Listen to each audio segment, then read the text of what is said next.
दोस्तों, क्या हुआ? जब एक आईपीएस भिखारी का भेष बनाकर सरकारी अस्पताल चेकिंग करने के लिए जाती है, लेकिन डॉक्टर उसको थप्पड़ मारकर भगा देता है और कहता है कि तुम जैसे भिखारी को यहां दवाई नहीं मिलेगी। लेकिन जब आईपीएस महिला अपने असली रूप में आती है, तो फिर क्या हुआ दोस्तों? इस घटना को शुरू करने से पहले आप सभी से निवेदन है कि आप इस वीडियो को एक लाइक कर दीजिए और हमारे यूट्यूब चैनल को सब्सक्राइब कर लीजिए। यह घटना झारखंड के धनबाद की है। वहां एक गरीब परिवार रहता था। माता पिता के साथ साथ एक लड़की भी थी, जिसकी उम्र 23 साल की थी और वह शादी लायक हो गई थी। जैसे जैसे वह जवान हो रही थी, माता पिता को शादी की चिंता भी सताने लगी। बेटी से कहते कि बेटी, अब तुम जवान होने लगी हो, हम तुम्हारे लिए लड़का तलाश करेंगे।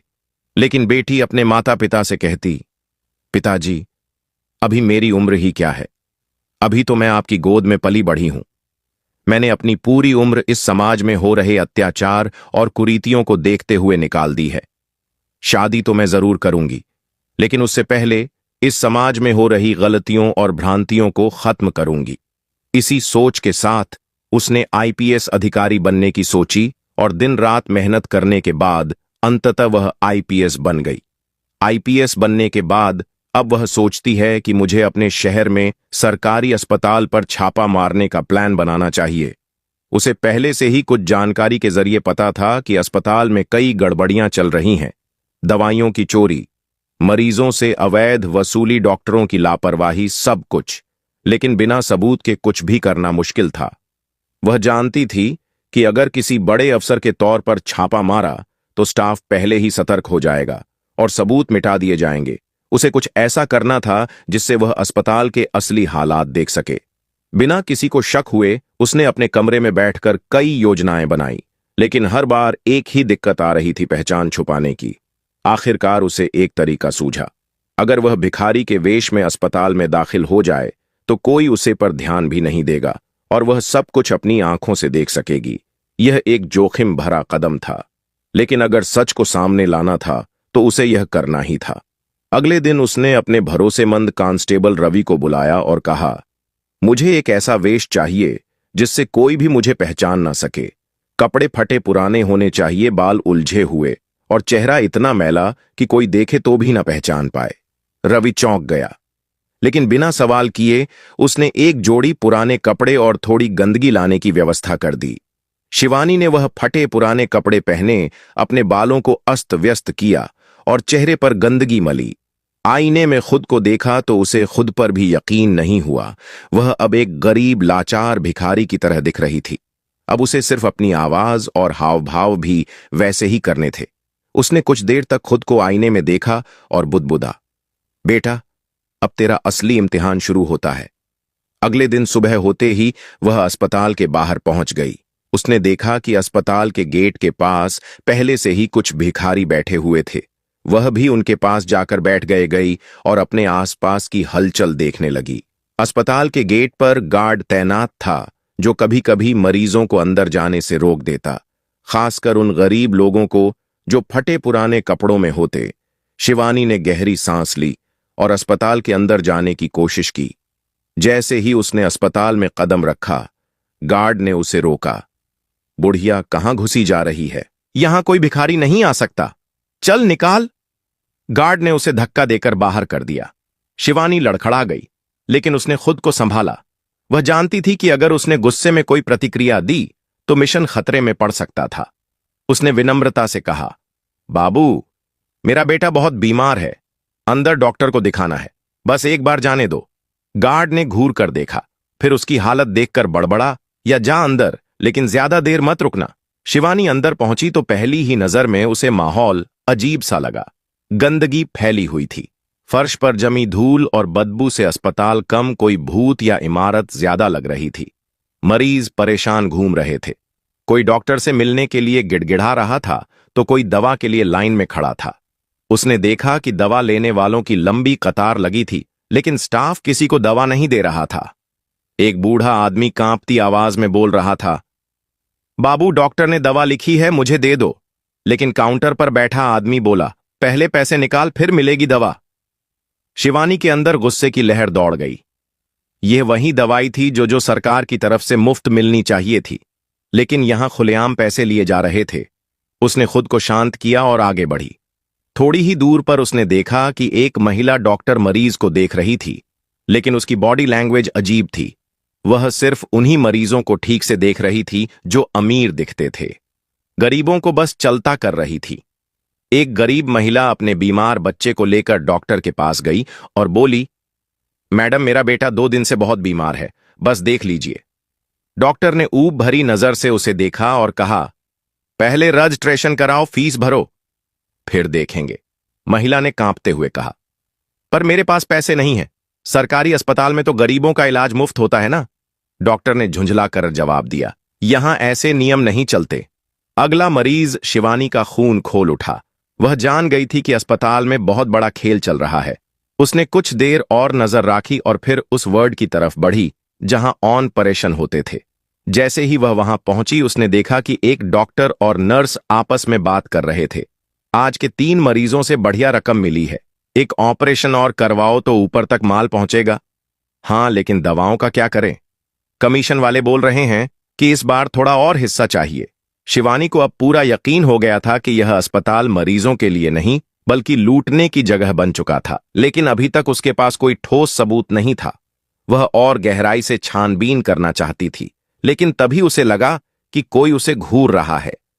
उसने धीरे से सिर उठाया तो देखा कि अस्पताल के एक कर्मचारी की नजरें उस पर जमी हुई थीं।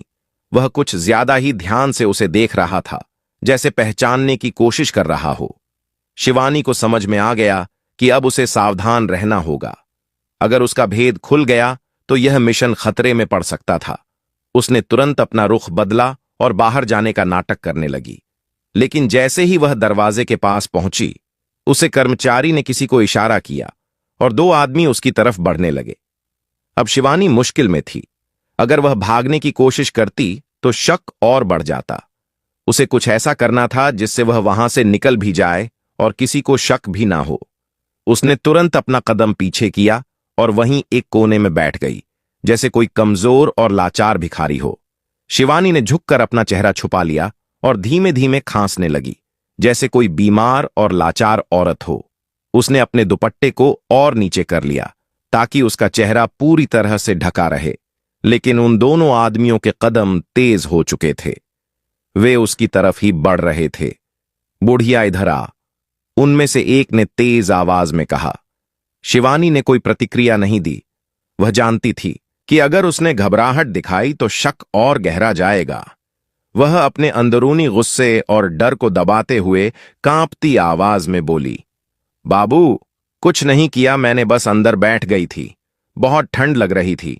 दूसरा आदमी, जो शायद अस्पताल का कोई वरिष्ठ कर्मचारी था, झुंझला कर बोला, बड़ा चालाक लग रहा है, यहां हर किसी को अंदर आने की इजाजत नहीं है, समझी? चल निकल यहां से। शिवानी ने अंदर ही अंदर राहत की सांस ली। अच्छा हुआ कि उन्हें केवल यही शक हुआ कि वह बस अंदर बैठी थी, ना कि जासूसी कर रही थी। उसने धीरे धीरे सर झुकाया और चलते चलते अस्पताल के एक अंधेरे गलियारे में घुस गई। लेकिन वह जानती थी कि अब उसे ज्यादा देर तक यहां नहीं रुकना चाहिए। लेकिन इससे पहले कि वह बाहर निकलती, उसे वार्ड नंबर 6 के पास से किसी के रोने की आवाज आई। वह ठिठक गई। एक महिला किसी डॉक्टर के आगे गिड़गिड़ा रही थी, साहब, मेरे पति का ऑल ऑन ऑपरेशन मत रोकिए, मेरी बेटी बस पैसे लाने गई है, कुछ ही देर में पैसे मिल जाएंगे। डॉक्टर ने बेरुखी से जवाब दिया, हम कोई मुफ्त सेवा नहीं चला रहे, यहां जब तक पूरे पैसे नहीं मिलते ऑन ऑपरेशन नहीं होगा। शिवानी का खून खोल उठा। उसने धीरे से एक खिड़की से झांक कर अंदर देखा। एक आदमी स्ट्रेचर पर पड़ा था। शायद बेहोश डॉक्टर और नर्स आराम से खड़े थे, जैसे किसी सौदे का इंतजार कर रहे महिला हाथ जोड़कर गिड़गिड़ा रही थी, डॉक्टर साहब, मेरे पति की हालत बहुत खराब है, कुछ तो रहम कीजिए डॉक्टर, हंसा रहम। यह सरकारी अस्पताल है, लेकिन यहां भी पैसा बोलता है। जो मुफ्त का इलाज चाहते हैं वे बाहर जाकर मरे। शिवानी अब और बर्दाश्त नहीं कर सकती थी। उसने तय कर लिया था कि अब इस पूरे खेल का पर्दाफाश करना ही होगा, लेकिन उसे एक बड़ा दांव खेलना था। उसने अपने पुराने फोन में एक गुप्त रिकॉर्डिंग चालू कर दी और धीरे धीरे वर्ड में घुस गई। वह बड़बड़ा नहीं लगी, बेटा, यह कौन सा वर्ड है? मेरा भी इलाज हो सकता है क्या? डॉक्टर ने उसे घूर कर देखा। अरे बुढ़िया, कहां से आ गई, भाग यहां से। शिवानी वहीं जमीन पर बैठ गई। बाबू, बहुत दर्द हो रहा है, कोई देख लेगा क्या? डॉक्टर ने गुस्से में नर्स की तरफ देखा। कहां से आ जाते हैं यह लोग? और फिर महिला की ओर मुड़कर कहा, देख, अगर पैसे नहीं हैं तो मरीज को ले जा, यहां से हमारा टाइम खराब मत कर। महिला फूट टक्कर रो पड़ी। शिवानी ने सब कुछ रिकॉर्ड कर लिया था। अब उसे बस सही वक्त का इंतजार था। तभी वार्ड में पहले से खड़ा एक आदमी चौंक कर शिवानी की तरफ देखने लगा। उसकी नजर कुछ जानी पहचानी लगी। शिवानी समझ गई कि वह उसे पहचानने की कोशिश कर रहा है। आदमी लगातार शिवानी को घूर रहा था। वह असहज महसूस करने लगी। उसे लगा कि अब ज्यादा देर तक यहां रुकी तो उसकी पहचान उजागर हो सकती है। उसने तुरंत ही अपने सर पर पड़े मैले कपड़े को और नीचे कर लिया और धीरे धीरे वर्ड से बाहर निकालने की कोशिश करने लगी। लेकिन तभी उस आदमी ने डॉक्टर के कान में कुछ कहा। डॉक्टर की आंखें चौड़ी हो गईं। उसने एक नजर शिवानी पर डाली और फिर इशारे से सिक्योरिटी गार्ड को बुलाया। गार्ड तेजी से उसकी ओर बढ़ा और गरजते हुए बोला, हे बुढ़िया, यहां क्या कर रही है? शिवानी ने कांपने का नाटक करते हुए कहा, बेटा बस इलाज करवाने आई थी। डॉक्टर ने गुस्से से कहा, इसको बाहर निकालो, ना जाने कहां से ये भिखारी चले आते हैं। गार्ड ने उसका हाथ पकड़कर खींचने की कोशिश की, लेकिन तभी शिवानी ने जानबूझकर जमीन पर गिरने का नाटक किया और जोर जोर से कराने लगी। अरे बाबू, मेरा तो हाथ टूट गया। अब अस्पताल में मौजूद बाकी मरीज और उनके परिजन भी शिवानी की तरफ देखने लगे। कुछ लोगों को गार्ड का इस तरह एक बूढ़ी औरत के साथ दुर्व्यवहार करना अच्छा नहीं लगा। एक महिला बोली, अरे इसे मार क्यों रहे हो? भिखारी है तो क्या इलाज करवाने का हक नहीं है? यह सुनकर कुछ और मरीज भी बोलने लगे, हां, यह सरकारी अस्पताल है, यहां किसी को भी इलाज से नहीं रोका जा सकता। भीड़ इकट्ठी होने लगी। डॉक्टर और अस्पताल का स्टाफ थोड़ा घबरा गया। डॉक्टर ने गुस्से में कहा, ठीक है, इसे इमरजेंसी वार्ड में ले जाओ और देख लो क्या हुआ है, लेकिन जल्दी करो, फालतू का ड्रामा मत बनाओ। शिवानी अंदर ही अंदर मुस्कुरा उठी। उसका पहला प्लान काम कर गया था। अब उसे अस्पताल के अंदरूनी हिस्सों में जाने का मौका मिल सकता था। गार्ड उसे पकड़कर इमरजेंसी में ले गया। वहां एक नर्स आई और लापरवाही से बोली, क्या हुआ इसे? डॉक्टर ने कहा, कुछ नहीं, बस यूं ही गिर गई थी। देख लो, अगर ठीक है तो निकाल दो इसे यहां से। नर्स ने एक हल्की नजर डाली और बोली, कुछ नहीं हुआ इसे, चल भाग यहां से। लेकिन शिवानी को तो अब अस्पताल के अंदर और गहराई तक जाना था। उसने दर्द से कराने का नाटक करते हुए कहा, अरे बेटा, बहुत दर्द हो रहा है, जरा एक्सरे तो करा दो। डॉक्टर चिढ़ गया, एक्सरे तेरे जैसे भिखारी का एक्सरे क्यों करें? तभी अचानक शिवानी ने जोर से चिल्लाना शुरू कर दिया, अरे देखो, ये लोग इलाज नहीं कर रहे। सरकारी अस्पताल में गरीबों को ऐसे फेंक दिया जाता है। आसपास के मरीज और उनके रिश्तेदार फिर से इकट्ठा होने लगे। लोग फुसफुसाना लगे, ये डॉक्टर तो सच में गरीबों के साथ बुरा बर्ताव कर रहे हैं। डॉक्टर घबरा गया। उसने जल्दी से कहा, ठीक है, इसे एक्सरे रूम में ले जाओ। अब शिवानी के पास अस्पताल के और अंदर जाने का रास्ता मिल गया था। उसे पता था कि एक्सरे रूम के पास ही स्टोरेज रूम होता है, जहां दवाइयां और जरूरी सामान रखा जाता था। जैसे ही वह एक्सरे रूम की तरफ बढ़ी, उसने देखा कि स्टोरेज रूम के बाहर दो आदमी खड़े थे। वे आपस में फुसफुसा रहे थे। साहब ने कहा है कि रात में ट्रक आएगा, सारा सामान लॉट करवा देना। कितना माल जाएगा? कम से कम 50 लाख की दवाइयां सरकार की सप्लाई आई थी, लेकिन यहां के मरीजों को क्या देना बेच देंगे? बाहर बढ़िया पैसा मिलेगा। शिवानी का दिमाग तेजी से चलने लगा। यह उसकी रिकॉर्डिंग के लिए सबसे बड़ा सबूत था। उसने चुपचाप अपना पुराना फोन ऑन किया और रिकॉर्डिंग चालू कर दी। लेकिन तभी एक गार्ड की नजर उस पर पड़ गई। उसने गुस्से से कहा, तू यहां क्या कर रही है? गार्ड की कड़क आवाज सुनकर शिवानी ठिठक गई। उसकी धड़कन तेज हो गई, लेकिन उसने खुद को शांत रखा। उसने कांपती आवाज में कहा, बेटा, रास्ता भूल गई थी, बाथरूम जाना था। गार्ड ने शक भरी नजरों से उसे देखा। बाथरूम? तू यहां स्टोरेज रूम के पास क्या कर रही है? शिवानी को महसूस हुआ कि अब बहाने बनाने से कुछ नहीं होगा। तभी उसे एक आइडिया आया। उसने तुरंत जमीन पर गिरने का नाटक किया और जोर जोर से कराने लगी। अरे बाबू, बहुत चक्कर आ रहा है, मेरी सांस फूल रही है। गार्ड अचानक घबरा गया। उसने पीछे मुड़कर नर्स को आवाज दी, अरे कोई डॉक्टर बुलाओ, ये बुढ़िया तो यही गिरी जा रही है। इसी अफरा तफरी का फायदा उठाकर शिवानी ने चुपचाप फोन को स्टोरेज रूम के दरवाजे के पास छुपा दिया ताकि वह बाकी बातचीत को रिकॉर्ड करता रहे।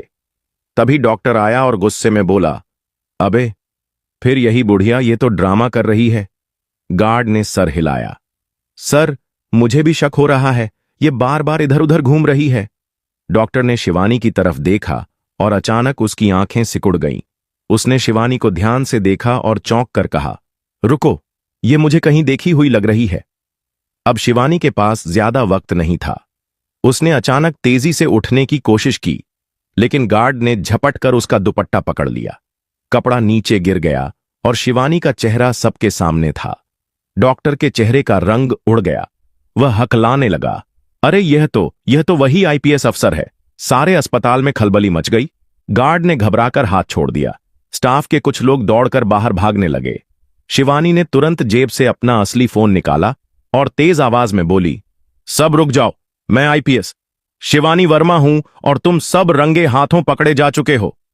डॉक्टर हक बका गया, मगर मैडम आप यहां इस भिखारी के भेष में। शिवानी ने गुस्से से कहा, ताकि तुम्हारे जैसे भ्रष्ट लोग बेनकाब हो सके। मुझे तुम्हारी असलियत जानी थी और अब मेरे पास पक्के सबूत हैं। इतना कहकर उसने स्टोरेज रूम की ओर इशारा किया। वहां अंदर चलो, सब देखना है। मुझे डॉक्टर और गार्ड अब पूरी तरह से डर चुके थे। शिवानी ने अपने सीनियर अधिकारी को कॉल किया, इंस्पेक्टर शर्मा तुरंत फोर्स भेजिए, यहां बड़े पैमाने पर भ्रष्टाचार हो रहा है। पुलिस की अस्पताल के बाहर आकर रुक गई। अंदर भगदड़ मच गई। डॉक्टर, नर्स और बाकी स्टाफ इधर उधर भागने लगे, लेकिन शिवानी की तेज नजरें हर एक को परख रही थीं। इंस्पेक्टर शर्मा अपनी टीम के साथ अंदर घुसे और तुरंत आदेश दिया, कोई भी अस्पताल से बाहर नहीं जाएगा, सबकी तलाशी ली जाएगी। शिवानी ने गार्ड की तरफ इशारा किया, इसे पकड़ो, ये स्टोरेज रूम के पास मुझसे भिड़ रहा था, जरूर इसमें भी कोई साजिश होगी। गार्ड घबराकर पीछे हटने लगा।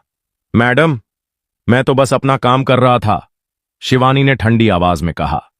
वो तय करने का हक अब कोर्ट के पास होगा। इंस्पेक्टर शर्मा के इशारे पर दो पुलिस वालों ने गार्ड को दबोच लिया। इस बीच शिवानी खुद स्टोरेज रूम की ओर बढ़ी। दरवाजा बंद था। तोड़ दो, एक पुलिस वाले ने जोरदार लात मारी और दरवाजा धड़ाम से खुला गया। अंदर का नजारा देखते ही सबकी आंखें फटी की फटी रह गईं। चारों तरफ महंगी दवाइयों के डिब्बे रखे थे, लेकिन मरीजों के लिए नहीं, बल्कि बेचने के लिए वहां नकली दवाइयों की खेप भी पड़ी थी, जो गरीब मरीजों को दी जा रही थी। शिवानी ने गुस्से से मुट्ठी भींच ली। यही है अस्पताल का असली चेहरा। लोग यहां इलाज की उम्मीद लेकर आते हैं और इन्हें जहर दिया जाता है। इतना सुनते ही वहां खड़े मरीजों और उनके परिवार वालों में गुस्से की लहर दौड़ गई। हमारे बच्चों को यहीं नकली दवाइयां दी जाती थीं। हमारे बूढ़े मां बाप की हालत इन्हीं की वजह से खराब हुई। इधर पुलिस स्टाफ को गिरफ्तार कर रही थी, उधर जनता का गुस्सा बढ़ता जा रहा था। तभी एक आदमी शिवानी के पास दौड़ता हुआ आया। मैडम, मैडम, वो देखिए, आपका फोन। शिवानी चौंकी। यह वही फोन था जिसे उसने स्टोरेज रूम के पास छुपाया था। उसने जल्दी से रिकॉर्डिंग चेक की। जैसे ही उसने प्ले किया, अस्पताल के पूरे भ्रष्टाचार की पोल खुल गई। कैसे सरकारी दवाइयां बाहर बेची जा रही थीं, कैसे मरीज को नकली दवाइयां दी जा रही थीं और कैसे गरीबों का इलाज करने से मना किया जाता था। डॉक्टर के चेहरे पर हवाइयां उड़ गईं। वह पुलिस के सामने हाथ जोड़कर गिड़गिड़ा लगा, मैडम, मुझे माफ कर दीजिए, यह सब मेरे ऊपर के लोग करवा रहे थे, मैं मजबूर था। शिवानी ने गुस्से से कहा, तुम्हारी मजबूरी के कारण कितने गरीबों की जान गई जानते हो डॉक्टर? कुछ नहीं बोल पाया। पुलिस ने उसे पकड़ डेडी डच लिया। शिवानी को यकीन था कि इस अस्पताल का भ्रष्टाचार यहीं खत्म नहीं होता, बल्कि इसके पीछे कोई बड़ा मास्टर माइंड है। उसने इंस्पेक्टर शर्मा से कहा, डॉक्टर और स्टाफ तो मोहरे हैं, असली खेल कोई और खेल रहा है, हमें बड़े लोगों तक पहुंचना होगा। तभी एक पुलिस वाला भागता हुआ आया। मैडम, स्टोरेज रूम के अंदर एक कंप्यूटर मिला है, उसमें कुछ फाइल एंड लॉक हैं, शायद इन्हीं से कुछ बड़ा खुलासा हो सकता है। शिवानी तुरंत कंप्यूटर के पास गई।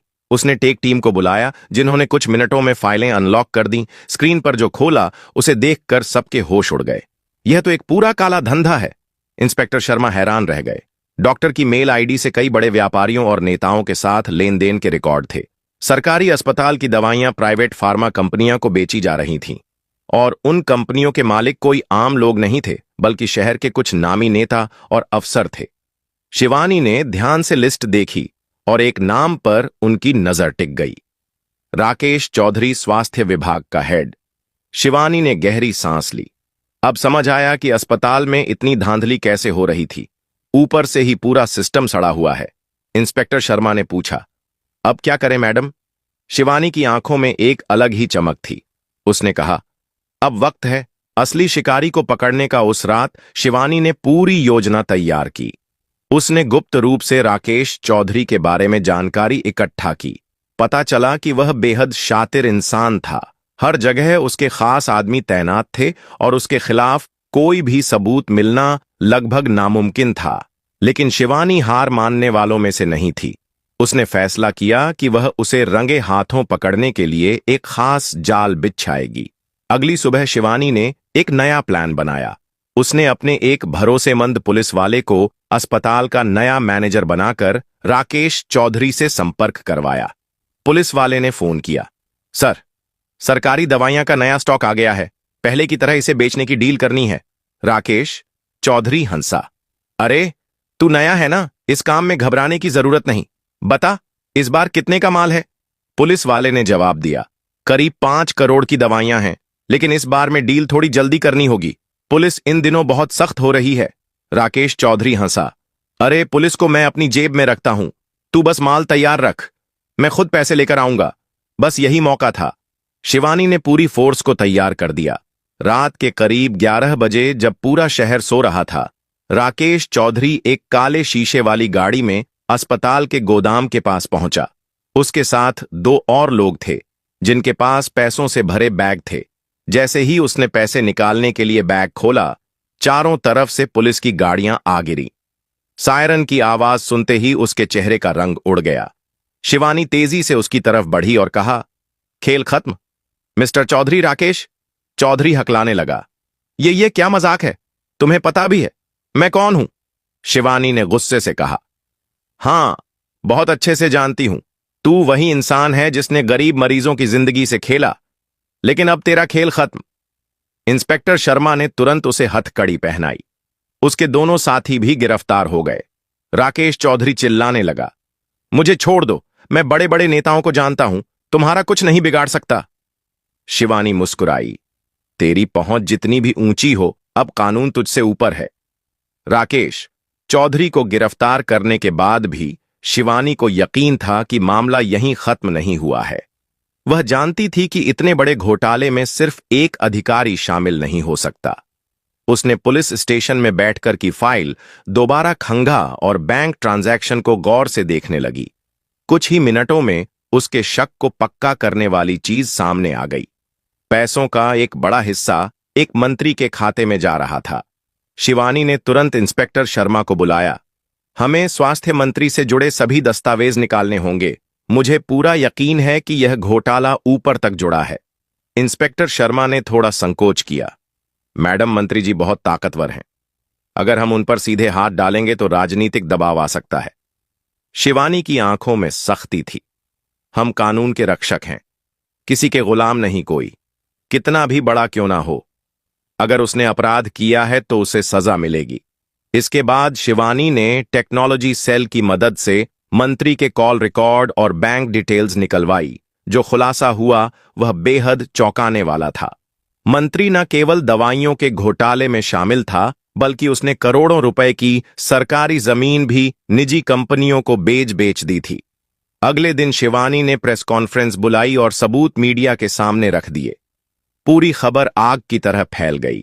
विपक्षी दलों ने मंत्री का इस्तीफा मांगना शुरू कर दिया और जनता में भारी गुस्सा फैल गया। इस बीच मंत्री ने शिवानी पर दबाव बनाने की कोशिश की। उसे धमकी भरे फोन आने लगे और यहां तक कि उसे रिश्वत देने की भी कोशिश की गई, लेकिन शिवानी अडिग रही। कुछ ही दिनों में मामला हाई कोर्ट पहुंच गया। मंत्री के खिलाफ गिरफ्तारी वारंट जारी हुआ और उसे पुलिस ने गिरफ्तार कर लिया। जब उसे हथकड़ी पहनाई गई तो शिवानी उसके सामने खड़ी होकर बोली, तुम जैसे लोग सोचते हो कि कानून को पैसे से खरीदा जा सकता है, लेकिन आज यह देश देख रहा है कि सच की हमेशा जीत होती है। मंत्री सिर झुकाए खड़ा रहा। उसे अब एहसास हो गया था कि सत्ता हमेशा के लिए नहीं होती और अपराध की सजा जरूर मिलती है। इसके साथ ही सरकारी अस्पताल का पूरा नेटवर्क साफ कर दिया गया। गरीबों को सही इलाज मिलने लगा और व्यवस्था में बड़ा बदलाव आया। जब शिवानी वापस अपने ऑफिस पहुंची तो उसे सैकड़ों लोगों के धन्यवाद संदेश मिले। एक बूढ़ी औरत जिसका इलाज ठीक से नहीं हुआ था, शिवानी के पास आई और रोते हुए बोली, बेटा भगवान तुझे सलामत रखे, तूने गरीबों की जिंदगी बचा ली। शिवानी ने मुस्कुराते हुए सर झुका लिया। यह उसकी सबसे बड़ी जीत थी, न्याय की जीत। अगर आपको यह कहानी पसंद आई और आप भी भ्रष्टाचार के खिलाफ खड़े हैं तो वीडियो को लाइक और कमेंट करें। सच्चाई की जीत हो। और हां, चैनल को सब्सक्राइब करना ना भूले, क्योंकि ऐसी दमदार और सच्ची कहानियां के लिए हम हमेशा हाजिर हैं। अब मुझे दीजिए इजाजत, मिलते हैं नेक्स्ट वीडियो में। जय हिंद, जय भारत।